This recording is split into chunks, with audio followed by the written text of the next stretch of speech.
Gigi Rafathar copot saat nonton pertandingan Piala Dunia 2022 antara Portugal vs Ghana di Qatar.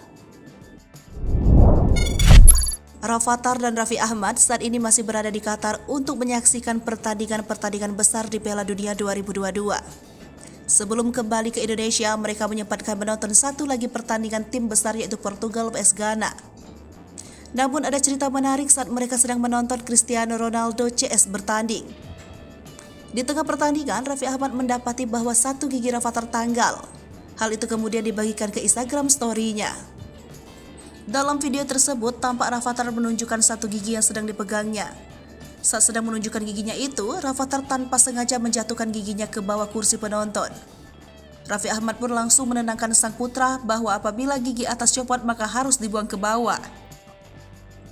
Unggahan Raffi Ahmad itu langsung viral diunggah ulang akun-akun gosip di Instagram dan akun fanbase keluarga Raffi Ahmad.